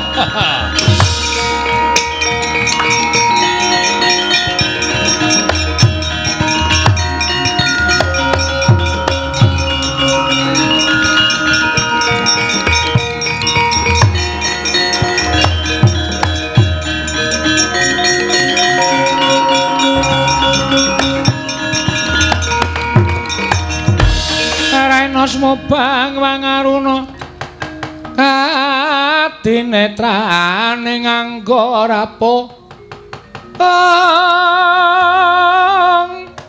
sabdaning kukila ring kanikara sageter kene dunganing kunglir wuwu sing pine panca nun amit pasang kaliman tabi dina bena ing duni dumawaing tawang tuwangger Maryam pusaka ing Pringgondani Kiai Lindu tuwin Kiai Mendung sampun mangambal-ambal munya ing gegana kawan dosa kula midhangetaken bilih Pringgondani sampun keparengan jumenengaken alindra enggal ingkang paman Brajamusti nderek mangayu bagya sekethi jumurung paman Brajamusti ngaturke panuwun dening paman wis kepareng jumurung marang lekase Gatotkaca inggih namung mugi andadosna ing kawuningan ila-ila jaring para kina sami nyebataken yen kanugrahaning teka kuwi pacobane bakal jumepak jebul nyata nggih anggen kula sowan wonten ing Glagah tinulu sowan Kakang Brajadenta boten tinampi kanthi sae Kakang Brajadenta malik tingal merang Kampo Jingga piyambakipun boten ngiklasaken negari menika dipun lenggahi dening anak Prabu Pringgondani malah semu nglepataken dhateng keng ibu Kakang Mbok Ayu Arimbi satemasak mangke ingkang paman ing Glagah tinulu ingkang paman inggih menika kadang kula Kakang Brajadenta madheg raman wonten negaring Pringgondani boten nyarujuki lenggahipun anak Prabu Pringgondani nggih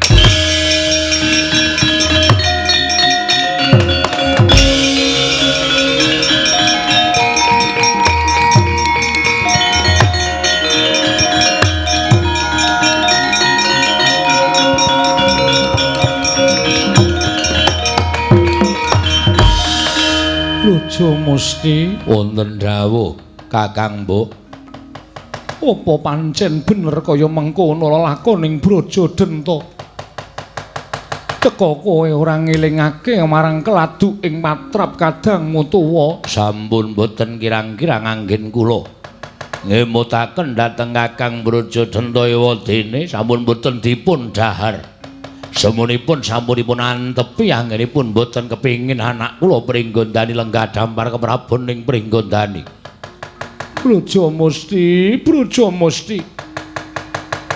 Gatotkaca anakmu lanang tumuli metu saka ing dadaya ing Pringgondani saka pangiraku bakal mapakake kelawan pamaning Glagah tinulu awat-awatana adiku di nyuwun pangestu Kakang Mbok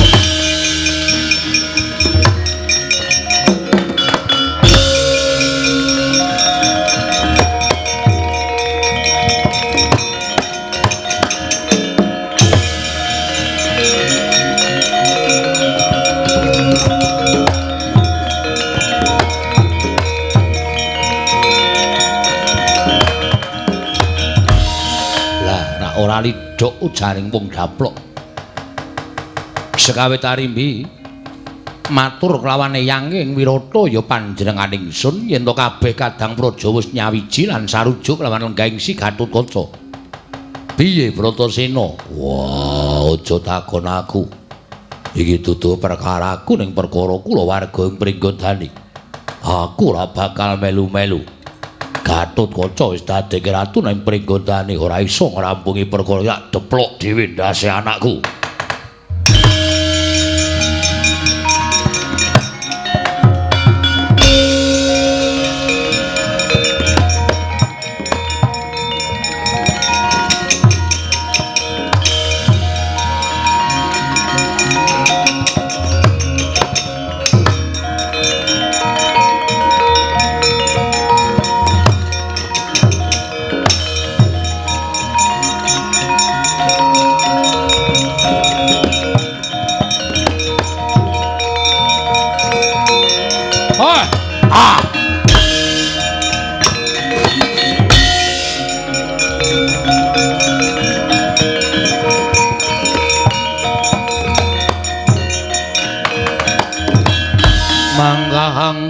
tahu sesumbar lindhu bumi kuncing gumaludha guntur kertur ladalah bubar maut pawiwahan negara ing Pringgondani tak amuk nganti padha salang tunjang rebut dujung ayo endi sing wis rumangsa dadi ratu ing Pringgondani iki kraman saka glagah Tinuladi-pati Praja Denta leganing ati kok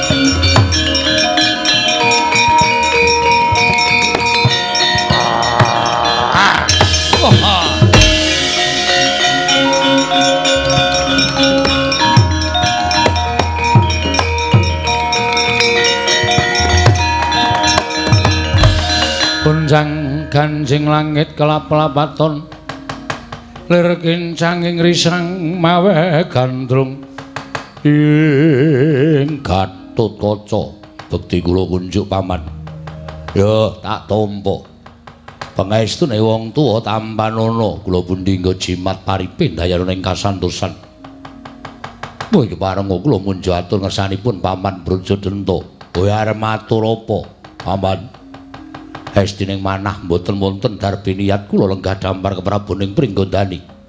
Menawi wonten dawuhipun Kanjeng Ibu Arimbi ingkang dawuh dhateng putra pun Gatotkaca.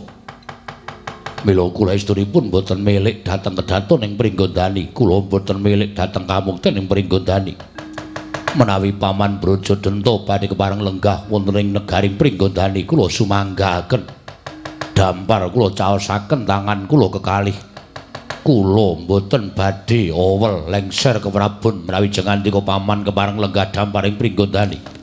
Jer jengandika tiyang sepuh kula, panjenengan pepunden kula paman. Monggo nanging kula suwun sampun ngantos ambyak awur-awur damel cintrakaning kawula sak negaring Pringgondani. Kula aturi nyirep mawi tirtaning kesabaran dampar kula caosaken dhateng jengandika paman Praja Denta. Wah, ladalah. Wah.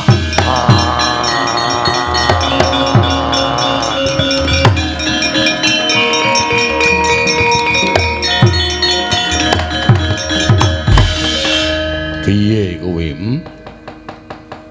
Jagat iki nganti padha hujat, padha kebrebegen marang ngumandanging nalindring Pringgondani ingkang jeneng Gatotkaca. Kabeh padha kepengin nyawang marang gelaring Raden Gatotkaca nggone dadi ratu ing Pringgondani. Lah kok jebul ora sumbut karo kondangmu. Ora sumbut karo gelarmu nangka dadi pengayomaning kawula sak negaring Pringgondani. Gatot. Ratu kuwi wis wani madeg minangka dadi pepayung. Ratu kuwi wani ngadeg dadi pengayoman. Kawula Pringgondani ingkang cacahe mayuta-yuta kabeh padha mesem guyu merga entuk pengayoman ya kuwi Gatotkaca. Padha duwe pengangen-angen negara Pringgondani kuwi bakal dadi negara ingkang becik bagi negara ingkang gedhe.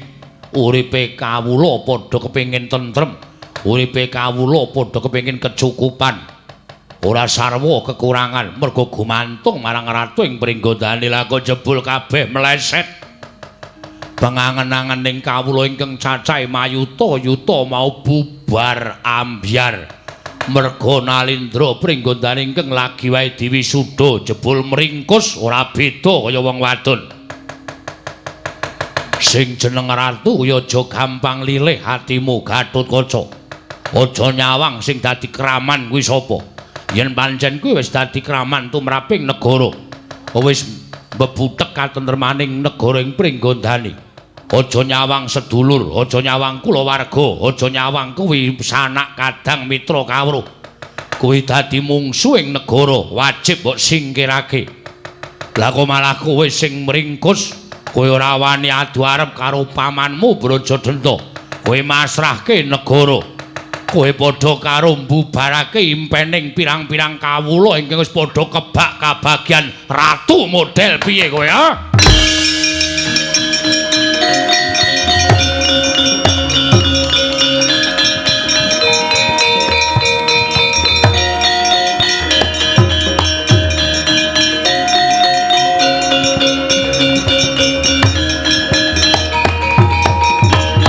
Rikata Dyan Gatotkaca Tinon mapakareka suta tekapira Kresna ing Paman Brajadanta.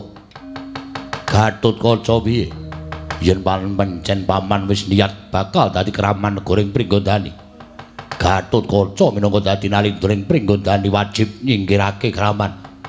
Mula ora usah dadak paman walang ati nyawang kelawan Atmajamu Dewayu. Anggepen Gatotkaca iki mungsuhmu. Brajadanta apa Gatotkaca sing ngathang-athang dadi bathang bagus.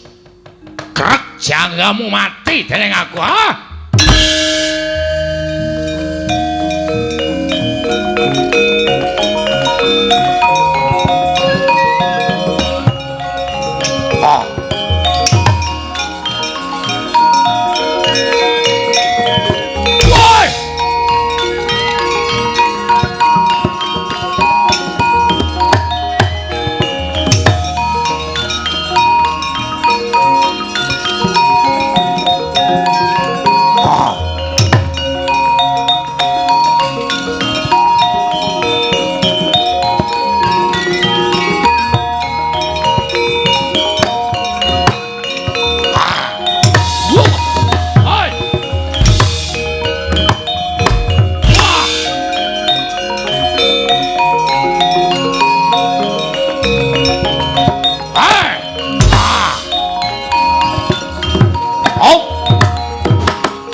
Pangapunten nggih.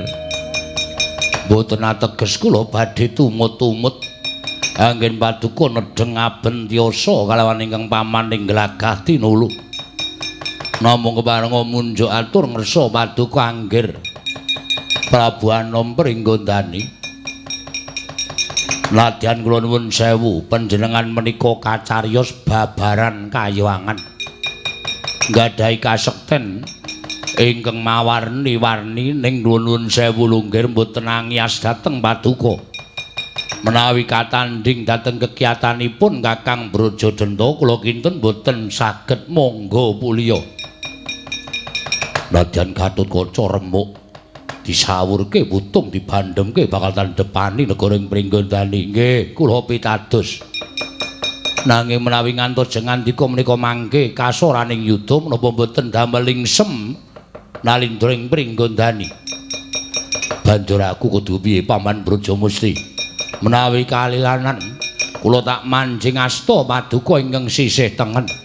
Mangke menawi wonten kalodhangan asta ingkang sampun kapanjenengan ingkang Paman Brajamusti, kula aturi ngeprukaken wonten mestakanipun ingkang Paman Brajadanta menika dados jalaran ingkang Paman ing glagah tinulu badhe kasoran yudanipun. Apa pancen mengkono? Inggih, ya gage manjinga Paman Brajamusti.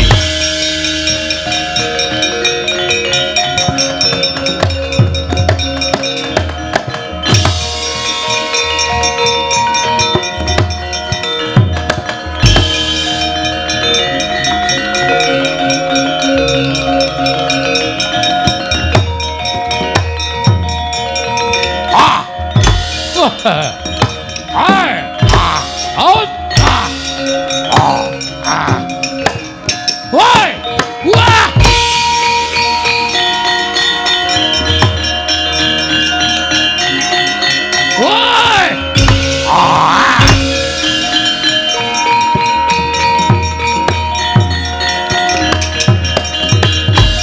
Sinandak mestakaning dening Sang Gatotkaca ing paman ing glagah tinulu. Parandening mangke Sang Brajadanta tasih ketingal sumbar-sumbar lawan ingkang putring Pringgondani. Nalika semanten datang saged angampah mubal babaning kanepson Sang Gatotkaca. Mestaka den kepruk asta tengen ingkang sampun kapanjengan Sang Brajamusti. Bengok sura Sang Brajadanta mestaka pecah parandening mangke nyarengi pejahing Sang Brajamusti sampya kekalipun kaget risang tetuka wau.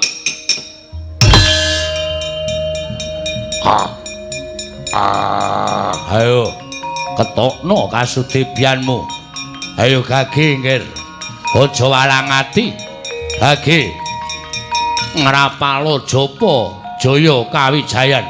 Ora bakal lak tinggal loncat Gatotkaca.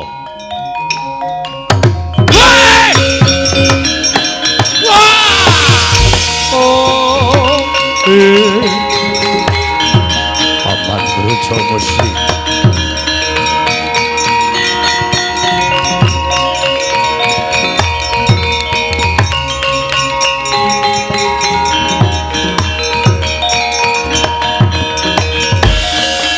Suram Dewangkara kinggener manguswa kang layon denya ilang kang memanise wadananira layu kumel kocamrah nyomaratani ing paman mboten kinten babar pisan bilih paman Brajamusti mentala ngiklasaken jiwa raganipun paman kinarya katentremaning projing Pringgondani paman ingkang putra pun Gatotkaca mboten saged kantun wonten ing jana luka kula mboten saged tentrem menawi kedah ancik-ancik dhateng kasangsayanipun punden kula kekalih paman Brajamusti.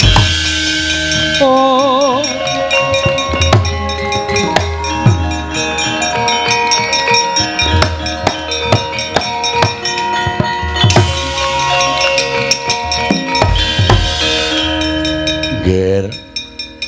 anakku Gatotkaca aja kaget aku kemayane utawa sukmane pamanmu Brajadanta. Ya aku sukmane pamanmu Brajamusti. Kowe tak wisik ya cah bagus. Nggonku madheg raman kuwi babar pisan ora duwe rasa gedhing keburu sengit kelawan anakku Gatotkaca. Lan aku ora milik negara ing Pringgondani babar pisan ora. Nggonku gedhe tresna kalawan negaraku aja nganti negaraku kuwi duwe pengayom ingkang ringkih sarta ora duwe kasantosan lahir batin.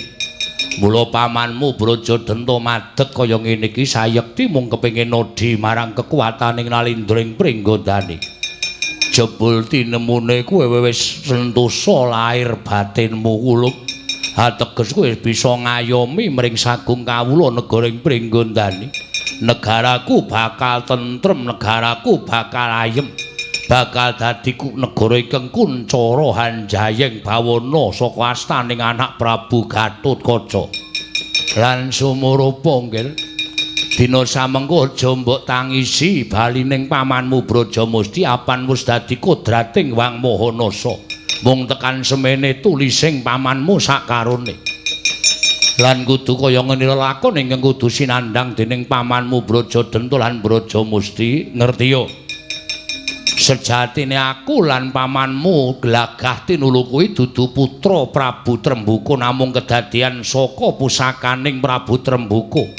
Ya kuwi Aji Brajadanta lan Brajamusti peparinge yangmu Prabu Pandhu Dewayana. Saka seming Prabu Trembuka wekasan wenteh wujud buta loro ingkang kembar kemanikan ya kuwi pamanmu Brajadanta lan Brajamusti. Kodrating jagat balining Brajadenta lan Brajamusti ya kudu ana ing turasing Prabu Pandhu mula aja sumelang nggih. Pamanmu Brajamusti aku lan pamanmu Brajadenta tansah bakal menehi pengayoman lawan kowe. Sarana manjing bali marang sira kula Gatotkaca manjing dadi aji Brajadenta lan Brajamusti nggih. Oh.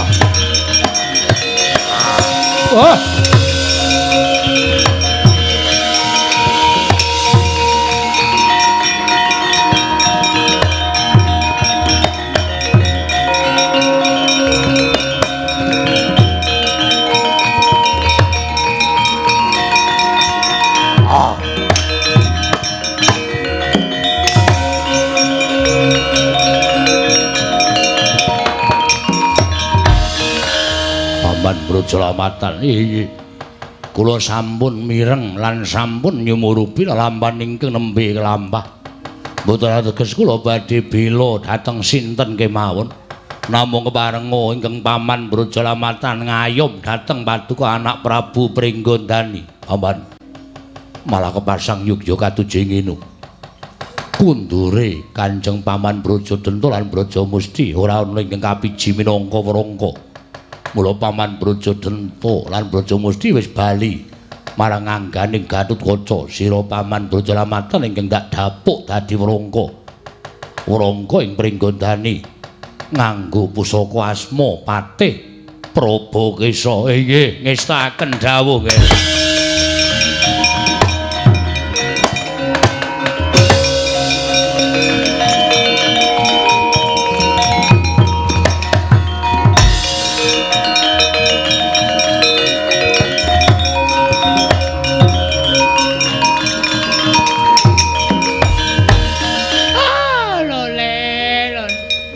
Gagal maning, Son. Gagal maning. Nggih. Pripun Kakang Durna? Brajadenta pejah. Li kepengin nglengserke Gatotkaca cabaring damel. Loh, nek mboten kula piyambak sing tumandang ora bakal rampung-rampung. Nek nggunakake tangane wong liya ora bakal rampung-rampung. Gatotkaca, Werkudara. Oh, aku sing teka, Nger, aku sing teka. Aku pengen mengucapkan mangayu bahagia seketi jumulung marang Gatotkaca ngene wis dadi ratu ning goreng Pringgondani nggih.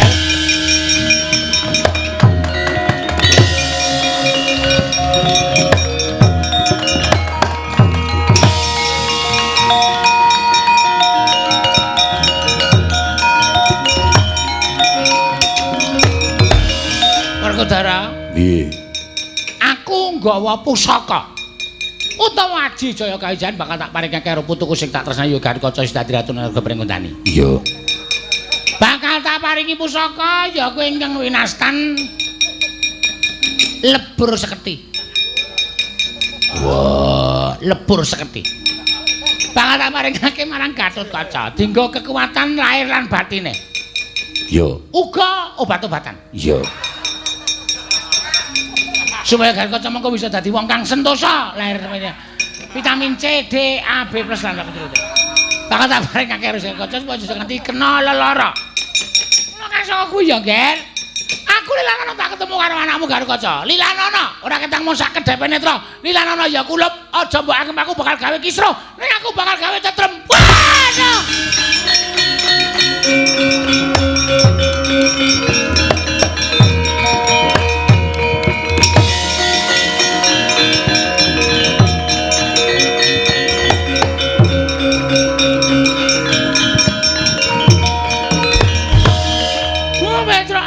Urusan karo kowe Petro. Kowe kok tiba-tiba terus njotos aku. Sampeyan iki. Tiba-tiba piye? Tiba-tiba. Sampeyan mengarep gawe kisruh. Kula ngerti entuk pelaporane Brajamusti kala Bendara sing matur kali kula nek sampeyan kok sik kok ana sing wayangan Petro. Nggih niku tang-ting-tang-ting. Wis ngene wae Petro, bangane ndelok ronggon awak dhewe bubar wae. Nggo.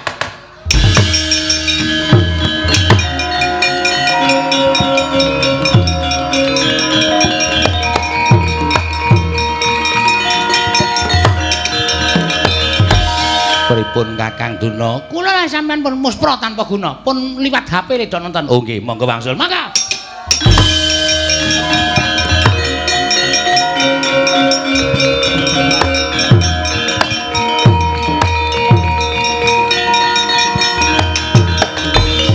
Arsa madangi jagat tumungup-ungup paning sapucaking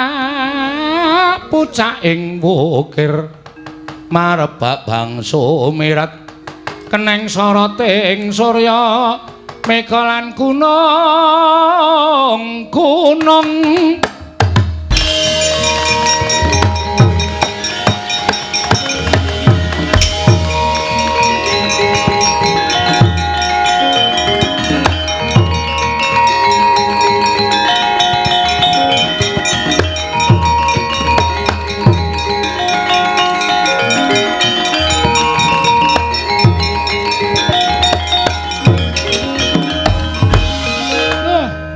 kula nderek mangayu bagya ngeden ya Semar. Mugi-mugi Kang Putra saged sakinah mawaddah warahmah. Amanah saged dados pengayomanipun para kawula sak negari Pringgondani ya. Saged mangku sagung para kawula dasi negari Pringgondani ya Semar. Mugi-mugi negari Pringgondani dados praja ingkang ayem, tentrem, gemah ripah loh jinawi, murah kang sarwa tinuku, subur kang sarwa tinandur. Ya Semar. Muga-muga apa kang mbok ucapake bisa mbabar dadi kasunyatan. Sura Sudira Jan kang ratsuwa brasa kaping kula Darmastuti rahing samya makarya rahing samya pinanggih. Cekap semanten crita kula benjang menawi wonten wekdal saged sinambet malih Ndara.